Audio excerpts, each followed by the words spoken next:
Get ready with me to turn myself into jail.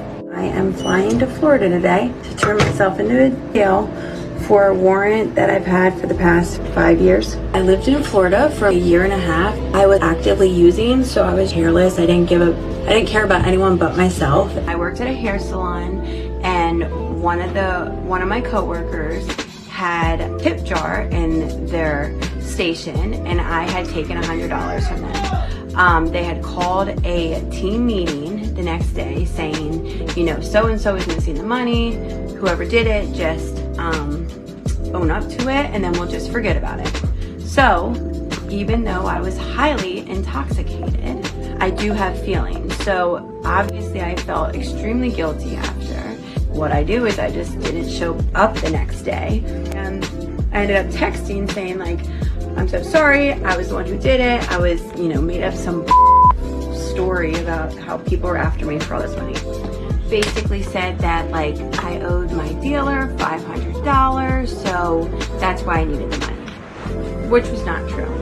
When I had found out about the warrant, it was actually 2 years later, and at that point I was still living the same lifestyle, so in my head it just wasn't worth it to take care of then.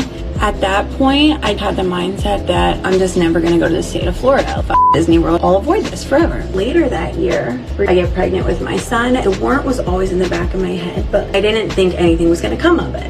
I knew I couldn't go to Florida and I couldn't leave the country, but I had a baby now. So I was fine not doing those things because it wasn't worth it for me to go to jail. December in this past year, I was on my way home and I ran a red light. Next thing you know, I get pulled over. So the cop comes up to my window, says that he can see my warrant. He says, oh, starting January 1st of 2022, your warrant turns into a nationwide warrant. Next time you come in contact with the police officer, they will take you away in handcuffs.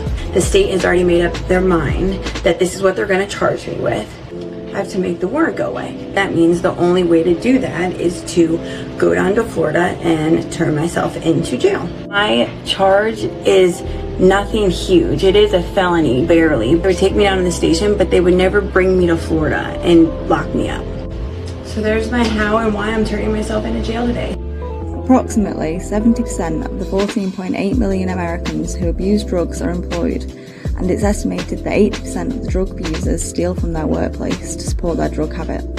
So I walked into the jail, and Florida now has a law that if you have a misdemeanor warrant, you can walk into the jail, turn yourself in, pay any fines you have to do, and then you can go. I was booked, I was put into a felony cell. So I was in a cell with another female. We had felony charges.